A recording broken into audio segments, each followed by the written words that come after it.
for the first Texans game yesterday. Got free tickets. We got whooped. I ain't gonna lie, y'all. We got whooped, but it was still a good experience. It's preseason too. Yeah. So hopefully, I seen CJ on the sideline and stuff. The main monologue where he's saying King Kong doesn't have anything on me. Right. And you see, who was it, Terry Crews just standing there. Like, I wish I was during that scene to see how he like that in real life. Like, that was crazy. 23-hour lockdown. I'm the man up in this piece. You'll never see the light of day. Time for the greatest show for start anew. The ringmaster James, him step inside the frame with a wide angle. Good morning, Creature Features.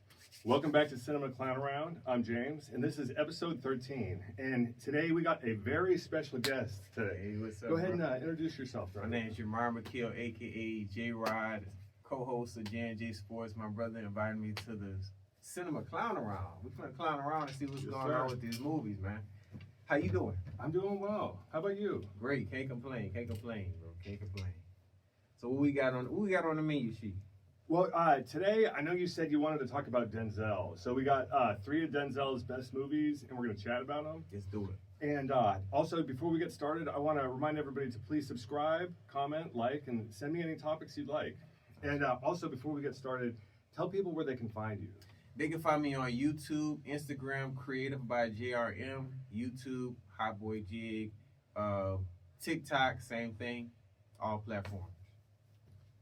Fantastic. Yes. So tell us a little bit about you. Yeah, man. So I work at the radio station, 97.9. I do media, a lot of media stuff, radio production, things. I also have my own business, content business. So I'll be moving around, James, from Louisiana, small city. Tell us about the Playbook.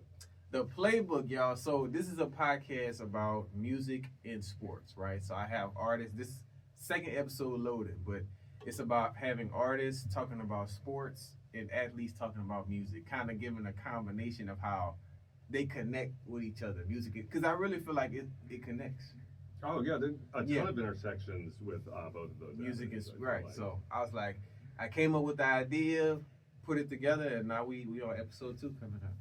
Fantastic. Yeah, man. We're definitely gonna put the connection here to that in the description. Oh yeah, definitely. Yeah, check it out. YouTube, Playbook by JRodd, Playbook with JRodd. Both of them. So just to get us started with the cinema, what are some of your favorite movies? James, it's a thousand of them, man. But just in general, like just a couple. One of them is White Chicks. I really like White Chicks. I'm actually gonna dress up for Halloween. One of the characters on there, but that's one of my favorite ones. It's just funny, you know. So I love that movie. Yeah, I think if any of the Wayans movies need a sequel, I think it's the White Chicks. That one, and they said that was the hardest one they ever did. So I can imagine like almost every day showing up and having to put all the makeup and all that stuff. Yeah. That's definitely a solid selection, I feel like. Yeah, it is. Do you remember your first time at the cinema? It's been a minute. Yeah. Like any memories from being a kid though at the movies? Movies, I say like I'm trying to see what movies I've seen. Like like Lion King, kind of back in them days when the movies, like the Disney movies, was out, and yeah. Those are solid memories for just remembering like kids movies that you see and stuff. Yeah. And have you seen anything recently? Recently, I seen the new Spider-Man. I like that one. I seen. It was this kind of like scary movie about this girl. I seen The Back Room. Back Room. That's a good one. I seen that one too. And then it was one where this girl, she was crazy in love with this guy. He made a wish and all of that. I can't think of it. Obsession. There we go. That's a good one. Really good. She played whoever the girl was. Great job. Would you recommend those to everyone? Yeah. Obsession, Back Rooms. I kind of really didn't get the concept of it, so I'm going to have to probably watch it again. And then Spider-Man, Yeah, I know Indy Navarrete did a really good job in Obsession as like the main person. She did amazing. She was amazing with it. I mean, it's like it's like that was her. I felt like that was her for real. Would you recommend those? Yeah, Obsession for sure. It's good. Awesome. And so let's get into our main topic for today. So you wanted to talk about Denzel Washington. Yes, the So GOAT. famous actor, producer. I'm not sure if he's directed it, but I wouldn't be surprised if he I'm has. pretty sure he probably has behind the scenes. Like one of the movies like John Q. Like James, I almost cried on that movie, man. It was crazy. The fact that, he was fighting for his son and just all of that, like there's some real life situations like that to where, you gotta fight he was fighting against the government, the laws, the everything. Just The to save healthcare his son. system. Yeah. You telling me that these doctors may have known what was wrong with my son and they could have treated him all along? Who knows? I don't know, John. And he never gave up. Even when it was hard and it seemed like, there's no possible way it could happen. So what is the plot of John Q, I guess, just for the audience? I didn't understand what you said. Could you put that in layman terms for me? Basically, there's not enough blood being pumped by Michael's heart. His son was a baseball player. He fell out on the field, had a heart condition. They found out he had the heart condition and Well, we're considerably beyond corrective surgery, Mr. and Mrs. Archibald. Mike's heart is useless. He's going to need a transplant or he's going to die. to try to get it, he had to find a separate heart. That cost a lot of money. They was hustling to get the money. Then he was willing to give up his heart. Take mine. What? You heard me. Take my heart and you put it in Mike. Just to save his son. So he was willing to do anything to pretty much save his son. So. Oh, yeah.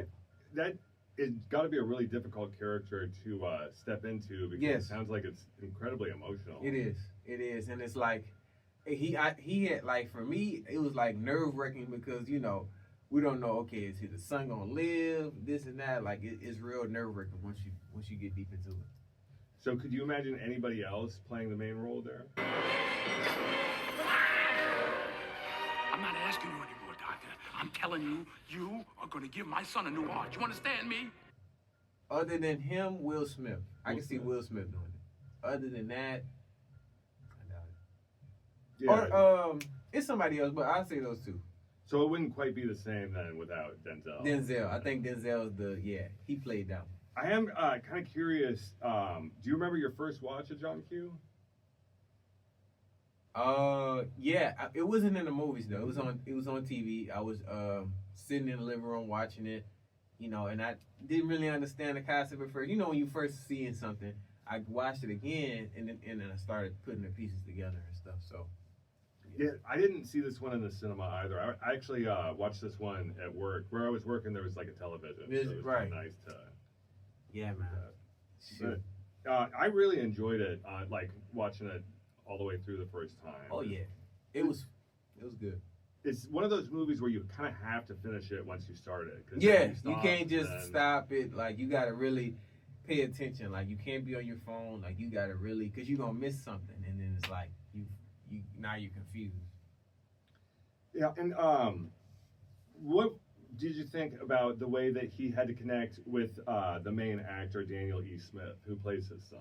Like, what did you think about their relationship? I don't know what it was offset, but they must have really practiced because it seemed like it was really real. Like when he was talking to one of the scenes where he was talking to him on the hospital bed, I mean, it was just so natural. You know what I mean? So I know they had to practice that. Yeah, that's probably the most important relationship in the film of the father and son. 'Cause Yeah. that's what the whole film is about, is like the bond between the father Those and two, son. exactly. And How far he'll go to like save his son, pretty much. yeah, he went far. He definitely went far. So this is kind of a different role if we look at the other roles that he's played. So Mhm. like thinking about him in Training Day or The Little Things and Right. things like that, playing like a police officer. Mhm. But this was right after Training Day where he played kind of the main villain in that movie. Right. Training Day, man. I mean, I'm gonna do a skit on Training Day, y'all. But Training Day, he was a menace. What did you think about him having to like kind of calm down his character for this one, for John Q afterwards? Do you think it was difficult for him to make that transition? Probably a little bit, because it's like you in two different modes. You going from, well, I don't feel like it was too much of a transition, but it's definitely a kind of challenge from going to emotional to straight savage. You know, he was savage on that one. Were you surprised that this was actually the #1 debut at the box office? No, I wasn't surprised because he played it. He did it. I ain't gonna lie, he did that. And it made over $102 million globally. So that means people were tuning in for this one. And people still watch it to this day. Like, I'll watch it. I'll sit down and watch it. But yeah, it's one of those movies where it'll come on TV and you want to watch it, or like Netflix or something like that. You see it, you gonna watch it if you got some time. And you see it popping up too. It's one of those like popular movies where you'll see it on different platforms and streaming services. Yeah, absolutely. And I know this definitely kind of focuses on the American healthcare policy and everything. And I know that's got its own issues and stuff. But this was a pretty important topic for him to cover. Do you think he was taking that into consideration when he took the role? For Trinity, yeah. I feel like, okay, you going from this to an actual. Well, he was a dirty cop, but a cop, and he played it. He played it, James. I ain't gonna lie. Like the whole manipulation of it, like, yeah. Tell us about Training Day, like what the plot of the movie is. So for plot for that, okay, you got this guy. He's a cop in training. He's trying to get to the next level. You got a dirty cop. You're in a privileged position to learn a thing or two. Keep your mouth shut and your eyes open. You say you're serious about doing some good in the real world, well, this is the place to learn. Him not knowing that Denzel's a dirty cop makes him go through all these courses and phases of being a cop. Jesus Christ. Yeah, right. If I was a dealer, you'd be dead by now. And him realizing, and okay, you're manipulating me. You're not really force of the law. Now he got to get himself out of it, and then he, it was a plot twist to where, okay, Denzel, he's in it with the mafia and all of this. I'm gonna be on the 6 o'clock news in an orange jumpsuit and handcuffs because of you, okay, man? With the scandals and whatnot, it is open season on misconduct. That was the end of him. How important is this movie for Denzel and his career? Because when you think about Denzel, Training Day is one of the first movies that pops up. Come on, Jay. That's right. Come on, Jay. You don't deserve this. Yeah, it was really important. I mean, I feel like he really gave 100% to that movie. The way he had switched from, okay, comedic to serious to, I know the scene where they all surrounded him and he's like, how y'all gonna do this to me? Oh, no, you didn't. Wait a minute. No, you did. Hey, Jay! Hey! Jay! Jay! This and that, like that scene right there, that was the killer scene. Gas chamber smells like pine oil. That's where you headed, boy. To pine oil heaven. I'm gonna get that gun, and then I'm gonna get that money. The main monologue where he's saying King Kong doesn't have anything on me. Right. And you see, who was it, Terry Crews just standing there. Like, I wish I was during that scene to see how he, like that in real life. Like, that was crazy. 23-hour lockdown. I'm the man up in this piece. You'll never see the light of day. Did you know that line and like most of that whole monologue he actually just improvised right Yeah, there on the set? I heard. I figured that like they were saying like he just did it. And that's a true actor right there that you could do that. And that's got to be a gift for any of the filmmakers or the editor to come across something like that, and like a big surprise too.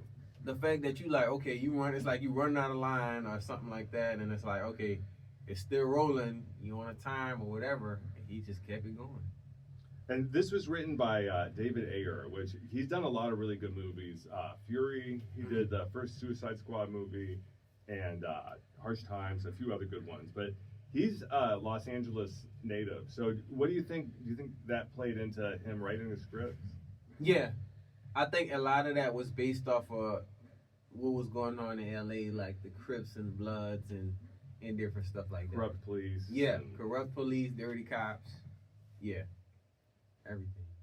Yeah, I think that this is one of the more important police movies too, like in general, because it's got like the crime thriller to it, but it also has that like good police vibe to it too. Yeah, because it's moments in the movie where he was playing good cop, actually doing cop stuff.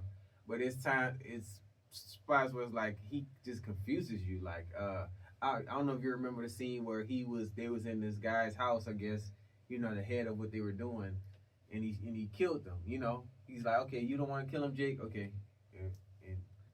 And I remember how emotional too that scene is where Ethan Hawke turns to him and he's like, "That man was your friend, and you just shot him and you killed him. Like, yeah. how could you just do that?" And he's like, "You have to get it through your head that you have to be like this." Yeah, like, and I was just like, I wasn't ready for that part. It was like, I'm thinking they cool, but it's like, so that just, I came to the conclusion like, okay, he been plotting to kill him. Like, he been plotting to get him out the way for the end goal. Yeah, what do you think about the chemistry between Ethan Hawke and Denzel? It's really good. You could tell, like, even when they were talking in the scene, like, it was funny. Like, it was funny. You know, you could tell it was just natural. Just like, okay, we real friends in real life. And then there's kind of that character change that Ethan Hawke's character goes through where he kind of toughens up, but also like smartens up about the world, but he ends up doing the right thing. Yeah. Yep, ends up doing the right thing. And shout out to, what is his name? Ethan? Yeah, shout out to him too. It really, like, I remember that scene where the Mexicans had him and took him to the bathroom, almost killed them, and he got his way out of that. So he's a good actor too. Yeah, there was that coincidence because he had saved his niece earlier. Mm-hmm. And the niece cleared it up. Thank goodness she cleared it up because, yeah, that was great.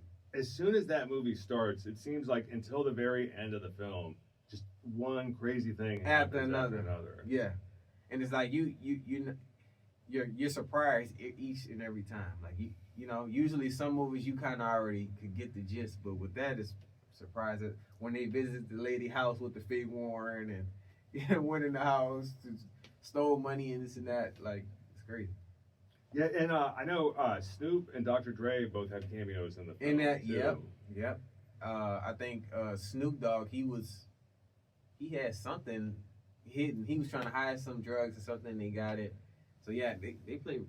It was some good characters on there. What I thought was kind of interesting to learn about this was the filmmaker actually ended up getting cooperation from local street gangs. And part of that was because David Ayer had been was a Los Angeles native and knew about Los Angeles. Right. But also the street gangs ended up actually helping them film making sure that everything was all right and that they were good. See, I like that. I like stuff like that. The fact that they was able to come together for the movie and stuff like that's hard. And they actually have like real gang members appear as background actors in the film too. Wow. Yeah. Like, I know they was real. I don't know if they were paid or anything, but yeah, they was. To learn about this, like the filmmaker being from LA and stuff, that kind of shows that he really was trying to represent. He was really, like, the darker his side city, of Los Angeles. his hometown. I don't know if he was from that part of the city, but yeah. I think he's from South Central, if I remember correctly, David Ayer. Okay. But Denzel, though, I mean, he's from New York City. Yeah. So, like, he's, going from one coast all the way and to the other. It's like he had to really adapt to that LA culture there. Yeah, and he seems to adapt, like, really well character-wise. Mm-hmm. Like, there's not much. But I am curious, I don't remember specifically if his character is a Los Angeles native or maybe if he's from, like, a different state. I don't remember. I don't even know if they talked about where he was from on there. But so his name is Alonzo Harris in the film, and he's probably one of the most quoted anti-heroes or villains of all time in cinema. Right. So were you surprised to hear that he won the Oscar for Best Supporting Actor? No, I wasn't surprised. Like, they really did their thing with it. Like, when you sit and think about it, it's like they really played their parts. And what's her name? That played his girlfriend or something at the time. BM. I forgot her name though. Eva Mendes. Yes, she's really good. She's really good, Gene.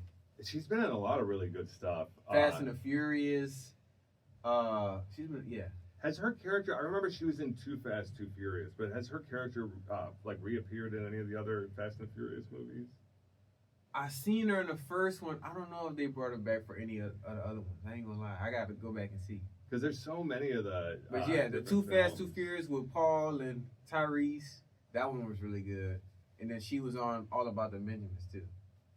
So to take on a character like this, I mean, that's a massive risk. Do you think that Denzel took this into consideration? He owned it, yeah. He owned it. You got to be tough for that role. You definitely got to be tough, especially when it's like you're in front of LA gangs and all of that stuff. You got to be tough, or they're not gonna take you serious in the movie. So it's like they know he was that dirty cop that it's like he was working with them, but backdooring them at the same time. Like, you get out of line what I'm saying, I'm the police. I can take you to jail. Yeah, it's like that was crazy. That's like mind twisting. his partners and friends there in crime should have understood who they were working with and took that into consideration. Man. And I guess his other friends in the movie, the guys I guess part of the mafia or whatever, the older guys, they were kind of trying to warn him like, hey, you slipping up a little bit, Well, and he wasn't just messing over his good friends too. He was also in league with Russian criminal gangsters too. Yeah, Russian, yeah. So, and that's what killed them. They I don't know if he's trying to run away with the money or something like that. Yeah, he was trying to get out of Los Angeles and Run off with that money. they ended up stopping him. The guy Jake, he came and And Training Day has been referenced so many times in music, popular culture, and this is a favorite of a lot of people when you ask them what their favorite Denzel film is. It's a classic, man. So this is definitely in your top 3 then. Top 3, yeah, classic. Training Day. And it's made $104 million worldwide. Goodness. It's interesting to think that made about as much as John Q, just a difference of $2 million, which that's surprising. I didn't know that John Q did that well. At the Made a box lot, office. right? You would think it was like a TV classic, but the fact that it was worldwide and that I wasn't surprised though. Now, I don't remember if John Q was PG-13 or not. I know Training Day was an R. I think it was rating. PG-13. PG-13. I think so. Training Day had that hard That's R. R, rating, yeah, so that's R rated for sure. It's harder to get people out to the theater to go see that that with one. families and stuff. But it still did good in numbers. This is maybe my second favorite Denzel film. I love it. I love Training Day, all the way through. Yeah. That scene at the very beginning when he meets Ethan Hawke and he's saying, Are they at the dining table? he's reading his newspaper and he's like, okay, well, you're going to have to entertain me if you're going to talk. Talk is, 'cause bro. I'm reading this newspaper because it's entertaining. I know it's all BS, but. Right, and it's like he was dead serious. Like, that was so funny to me. And then they get in the car and start riding around together. And then, yeah. I like how he introduced him to, okay, this is how police, this is your first day of training. Like, that's a crazy training day. Like, if you're actually getting trained for that position and all this stuff happens, I'd be drained. I might have to reconsider. I wonder if law enforcement going into training, they go and watch this movie before they, the day before they start their training. Yeah, I would, for sure. Even though you can't do all the stuff that they were doing on there, but I think it's a little probably too late for to do this at this point. But they should have made a prequel for that movie or Training a prequel Day 2. TV series or Yes, something. Yes. Or they could have his son play a young version of him because his son is an actor too. Yes, they need to do that. Like, it's still, they can do that now. You know what I mean? So it's up to them though. It got to be the right situation. And his character, he's not all bad or evil. There are some shades of him being good and Sure. a little bit of mercy and So do you see him as a pure villain or does he have the Nah, anti-hero? he wasn't a pure. He was just grimy. He was just like a snake kind of in a way. You can't trust him all the way as far as friendship and this and that. How much of that was him trying to match the level of the criminals that he was pursuing in Los Angeles? Or do you think it was just part of his greedy personality? Maybe I think probably the greedy personality. So I wouldn't say much of a villain, but I'd say just greedy and shiesty. Well, and if he doesn't go through with all of that stuff, maybe he's able to give the Russians their money. Money, right. But that wasn't. But that wouldn't make the movie what it was, I guess. Yeah. And now I'm really curious because the next film that we're going to talk about is American Gangster. But before we get into that, I am curious. Who do you think would win in a fight if there was his character in American Gangster versus his character in Training Day? In Training Day? Oh, like, okay. And I guess it depends in a on fight, like a fist fight? It depends on like the universe and like I guess what. Right, because those were two different times. But if I was just to put them together, like a fist fight kind like, well, what if Denzel's Alonzo from Training Day is trying to like bust American Gangster's Denzel? Because that was one of the things. He was really smart in American Gangster and was able to avoid, he was like, strategic on there. Man. That'd be a cool crossover. It would. I think I say Training Day. Training Day, yeah, him. I think he'll win that one. Because we about to talk about American Gangster, but I'll tell you why, for sure. Do you remember your first watch of Training Day? My first watch. It was on TV. It was on TV somewhere. And all these classics, I never seen them in the movies, TVs or something, So. Yeah, I remember for I was Training in Day. the living room or something. I'm always in the living room or something like that. Watching with the family and stuff. I remembered for Training Day, we either rented it or it came on TV and I saw it for the first time. And it was like, I sat and watched it all the way through and it was... From that point, I just kept, like anytime it was on Netflix or anything, I catch it. Like, I gotta watch it. Yeah, it's definitely another one of those movies. It don't get old. It's like it doesn't get old to you. You know how some movies get old, but that one, it just doesn't get old. And so this came out in 2001, so I guess we are close to celebrating the 25 years of this anniversary for it. Dang, I was 1 year old when that came out. That's crazy. So, moving on, what was the last film that we had wanted to chat about today? No, American Gangster. Yes. We gotta get into that. I'm gonna be real with you, James. Like when I first seen that movie, every time it came on, it's so long. I kept falling asleep. on it. But one day I actually sat and was like, "Hey, I'm gonna sit and watch it." And when I did, James, it blew my mind. It's crazy. Like just everything, the whole concept of how he did everything. And I'm honestly where he messed up was mixing family with business. That never works out. Is it like what? I guess what is the plot of American Gangster? So boom, you got this guy. He's he wasn't the head in the beginning, but of a big drug corporation. The guy that was the head, he had a heart attack, stroke, whatever, and he took over. And when he took over, he's like, okay, it was some guys that owed the head money, so he went to go try to get. Basically, he's in charge and he's gonna take over this whole thing. Now, mind you, he's like, okay, if I'm gonna be the head, I'm gonna need a team.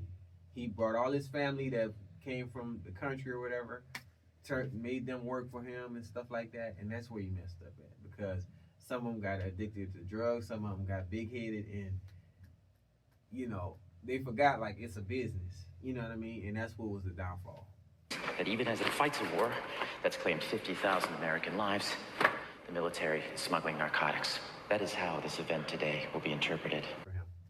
Yeah, if he was pursuing like a different illegal thing, maybe you don't have that same outcome of people getting addicted to the product and then... Right, because it was like, the product he had, it was killing people, and that's when the detectives and all that came into play. Frank Lucas buys direct from a source in Southeast Asia.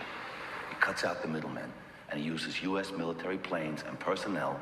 I don't know who the guy was. I don't know his name. Russell Crowe? Yeah, that was playing. He did a really good job playing the detective or whatever, just trying to get it. Did you really find $1 million in the trunk of a car and turn it in? Did you do that? You did that for real, huh? My man. Good for you. But I feel like he would have lasted way longer than movie if he didn't have his family working for him.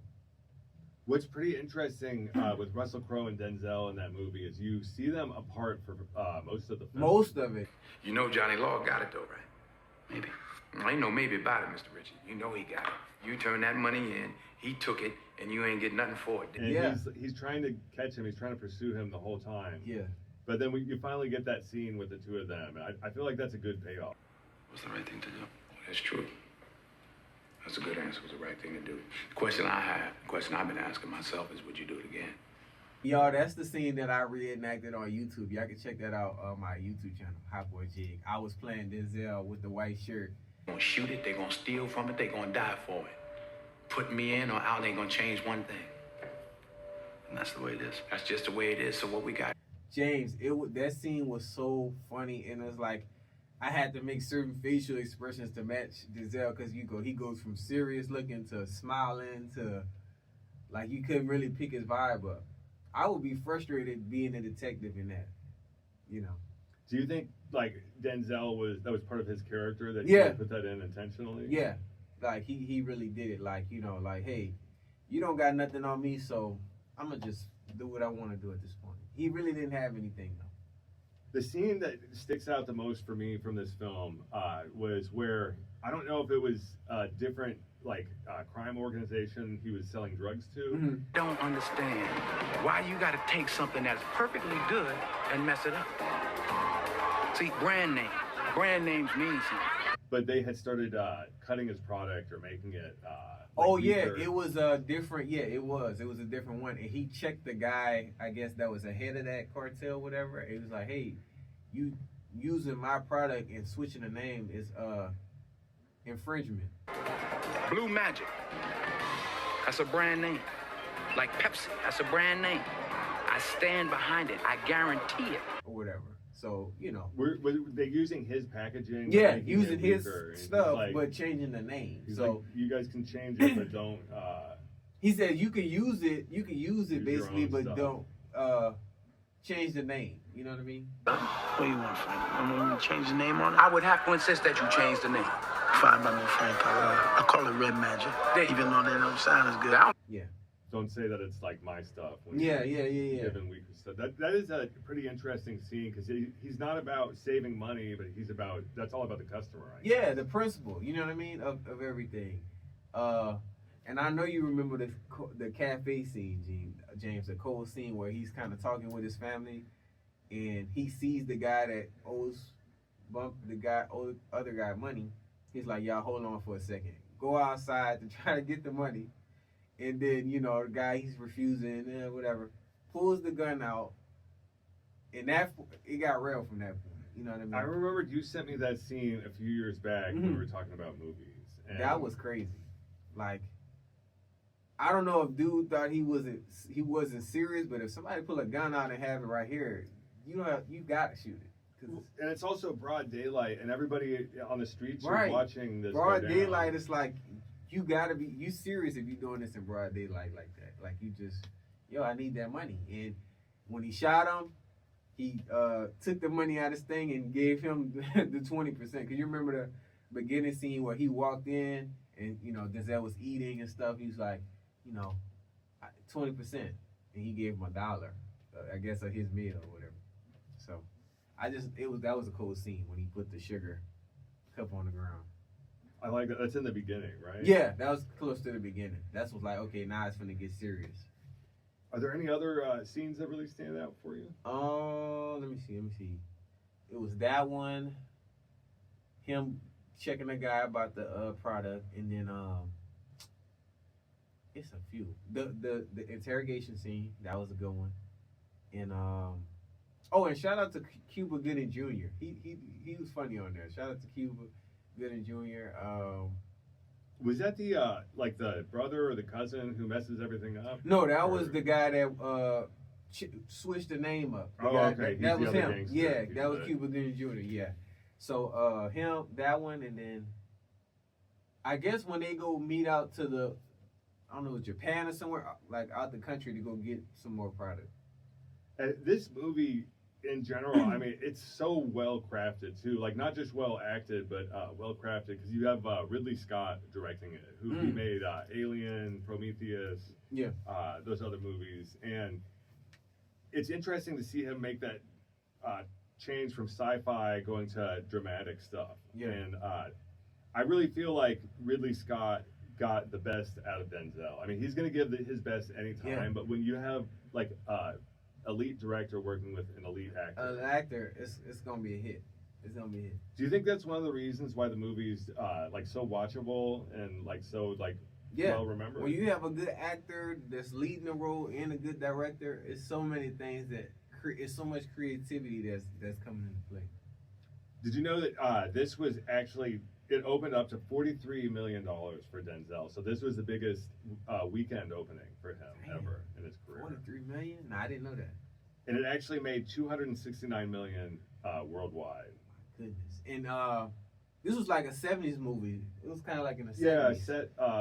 I believe it was based off. Oh, based off the 70s, but they didn't film it in the 70s. No, it was filmed in the like 2000s or 2010s. 2010, okay. But it was based off the 70s. Based on the true story. How the crack and everything was back then. I'm a little bit surprised to hear that American Gangster was his biggest ever, but I mean, I guess it's not that surprising considering he had already done Training Day like a few years before this. Before that, yeah. So that one was like the solidify for him.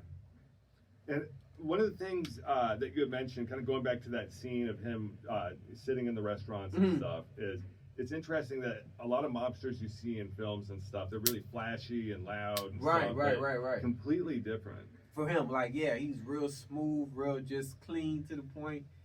Like, hey, I ain't nothing to play with. I don't got a flash, but just know I mean business. But yeah, like, family, when you mix business with family, they, you know, because it was a lot of scenes where his brother was embarrassing him loud, wearing a loud outfit. You got your cousin beating his wife and all that stuff, and just too much. It was just too much. Do you think it was like easier for him because there had already been all of this stuff had already happened and it was based off a true story? So doing the research and stuff. Yeah, I think it was easy.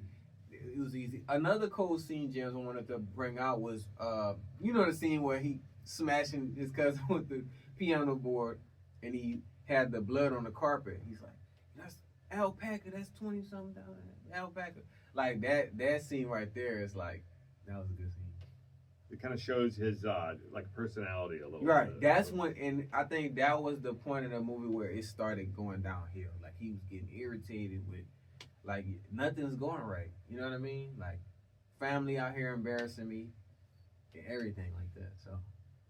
And it's him with the criminal organization and stuff, which definitely is like the downfall in general. But like.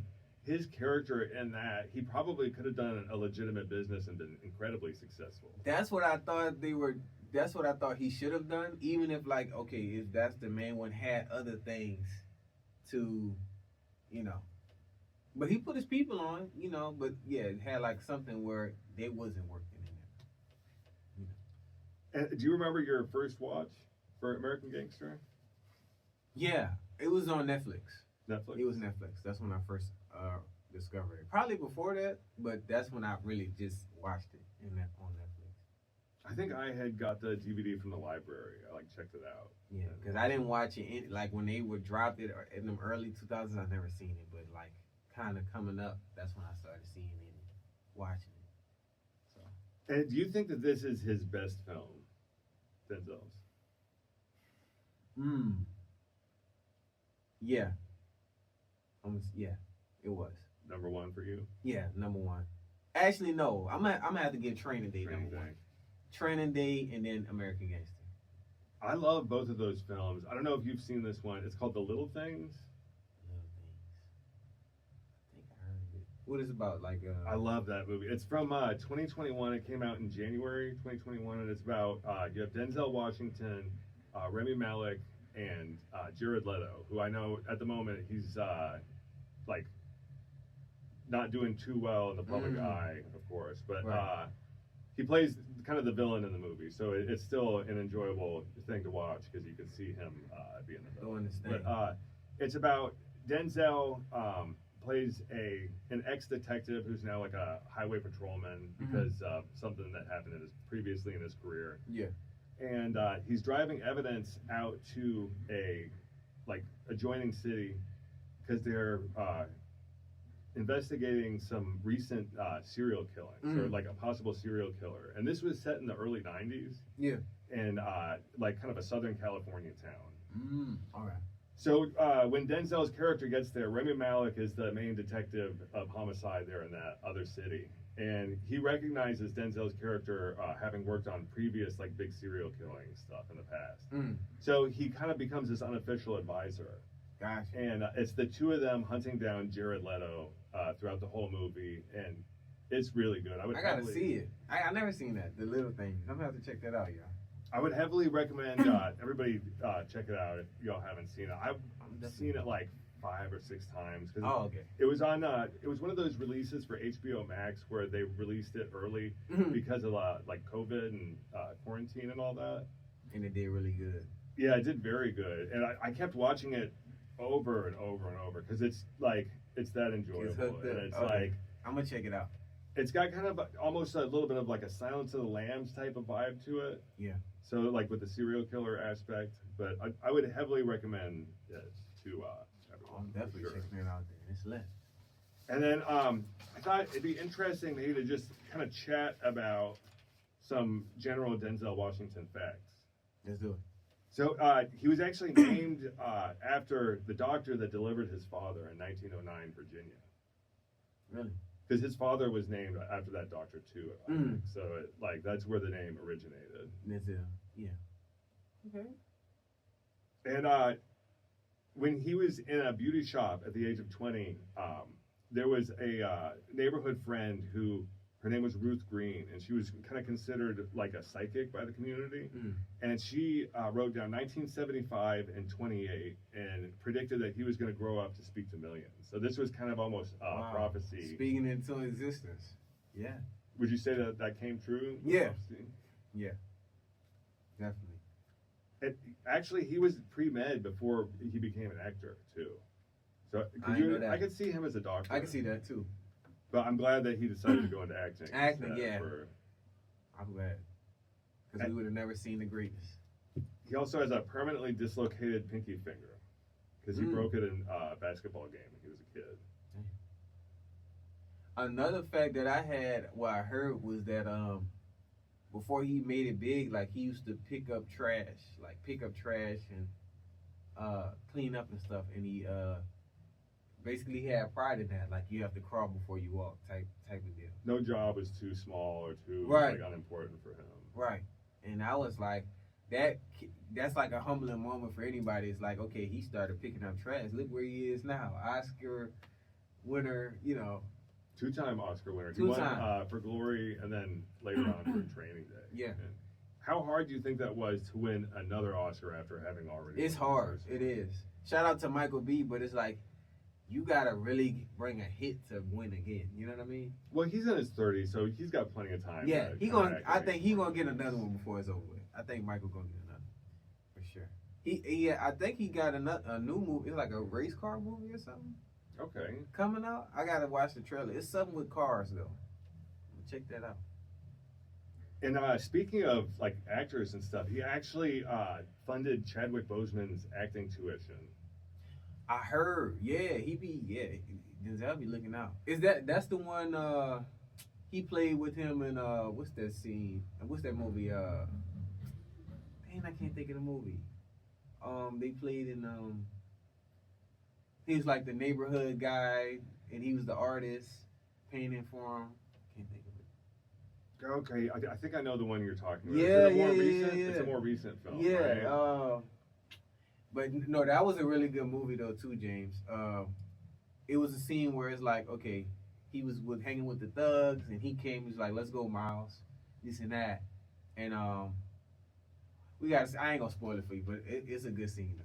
Yeah, we could drop the scene in. Yeah, and, we're gonna drop it in here for y'all. We'll let y'all know what. Yes, sir. So, do you think he saw something in Chadwick Boseman by like wanting to fund his tuition? He did. Cause I seen the scene. I think they were at the Oscars or something like that, and he came up to him and was like, can you pay? Can you help me with my tuition, whatever? I'm trying to work with you or whatever. And he did it, and from that point they started working together. I think like that's a big deal. That's like if you're a basketball player and LeBron like, hey, let me help you cover college and you play with me or something like that. Like, that's crazy. And did you know that he's actually a lifelong Cowboys fan, Dallas Cowboys? That's why. No, I didn't know that. Wore the Oh, that's why you wore that? today, yeah. Hey, shout out to you. No, For I didn't know Denzel. that. I didn't know that. Okay, Cowboys. Hi. Okay, so we're going to see him at probably one of the games then. Mm-hmm. Yeah. I think I have seen him on, like, you know, the Fox will cover the game like an hour early. Mhm. It's like the analysis and stuff. Yeah, because he be on the sports stuff too. Like, I be seeing him on some of the, episodes. He definitely makes a lot of appearances at, like, Yeah, he sports should make events more and for stuff. sure. Yeah. But, so religion seems like a big part of a lot of the characters that he plays, I've noticed.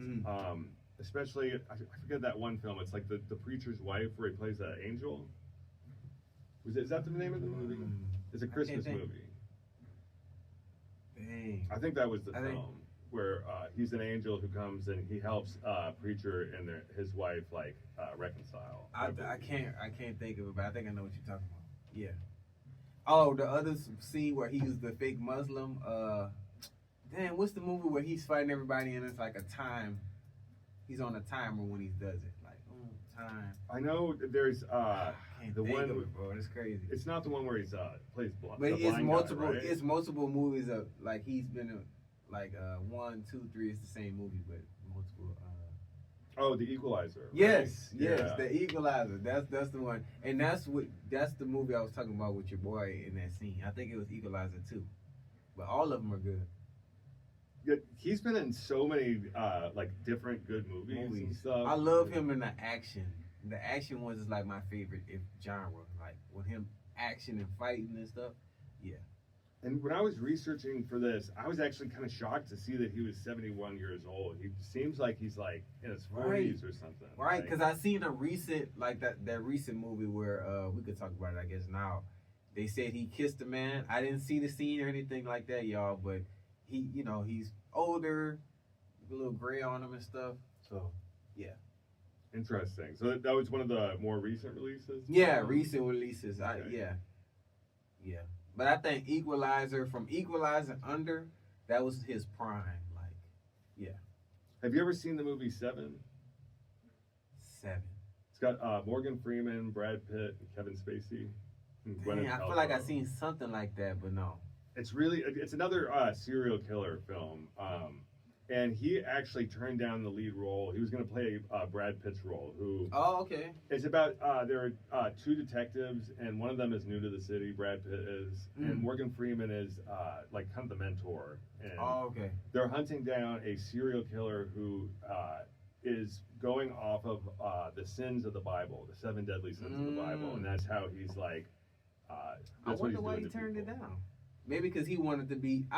Because one thing I can see about Denzel, he likes to be the leader of things. So that's probably why he was like. Actually, he turned it down because he thought the script was too dark. Because if you watch the movie, just a warning, it is a pretty extreme movie.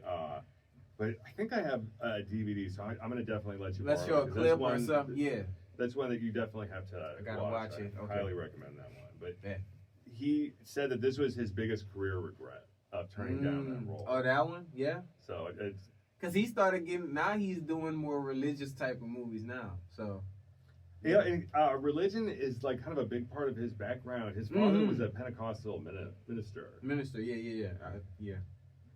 And he actually was only allowed to watch 2 movies when he was a kid. And that was King of Kings and 10 Commandments. Wow. Dang, I didn't know that. That's crazy. I'm not surprised to hear that he went into filmmaking and became an actor, considering he was only limited to 2 movies. 2 movies, yeah. By the time he was finally old enough to watch movies that he wanted to choose, he was probably so happy to finally. One thing I wonder: do he even watch movies? Like the fact that you one of the greatest actors. Like, do you even watch movies? Like, sit down and. Oh, I bet they do. Yeah. Like everybody consumes movies. Yeah. I feel like. Do you ever have a conversation with people who you're talking to them and they're like, well, no, I don't really watch movies or television. Yeah. And it's I understand. I can understand from one perspective, but it's like, so you're telling me you've never seen a movie ever? And it's like I do agree. Like I feel like movies aren't the same how they used to be now. I feel like they're just dropping stuff now. But I feel like at a certain time and era, movies was like everything. That was like Netflix. That was everything. How much of that do you think is because, like, you have all the different streaming services, you have things like YouTube and stuff, so people aren't all going and watching the same stuff that's what it is. It's like back then it was limited, but it was good stuff. You know what I mean? Like it was real good stuff. Now it's just like, you can stream here. YouTube is basically the new cinema. So you can watch anything on YouTube. Yeah, I think we definitely need to still save traditional cinema for sure, though. Yeah. I mean, there's nothing like going and seeing a movie and like that whole experience. So. Yeah, I think it still lives, but it's just not how it used to be. And so, are there any other closing thoughts on Denzel that you have? Oh man, great actor. It's another movie he played. It was really good, but I can't think of it. But I mean, he's a legend, bro. Definitely a legend. Coming out of New York, and they like working with different people. I heard like he was always in character, with even at, like behind the scenes, this and that. Like he was always in character. So he's an actor for real. Yeah, one thing I had heard in an interview him talking about was for the film The Little Things, and he actually went and stalked Jared Leto. He said, he said that it was the middle of the night and he was standing outside of Jared Leto's like apartment window, staring up into the window. Anything you want to send people to your social medias? Oh yeah, so YouTube, Instagram, Creative by JRM, Playbook with JRodd. I got a lot of pages, but make sure y'all follow us, J&J Sports. We're going to keep dropping back-to-back bangers. Follow me on YouTube, Hot Boy J. We're going to wait till 1,000 subs. Y'all keep up with me. I just dropped the vlog for the first Texans game yesterday. Got free tickets. We got whooped. I ain't going to lie, y'all. We got whooped, but it was still a good experience. It's preseason, too. Yeah. So hopefully, I seen CJ on the sideline and stuff, so we're going to see. Yeah, and then the most important question, will you come back to the show? Absolutely. Awesome. You already know. Thank you so much. I can't wait for that part 2, man. Who we going to cover next? So, hey, Denzel, he get an A+ on the clown around. He get an A+. Y'all heard it from the man Jomyrin right here. Yeah. Thank you so much for tuning in, and thank you so much for being the first guest. Anytime, brother. I will be back. We'll be back. Everybody remember, stay in the cinema.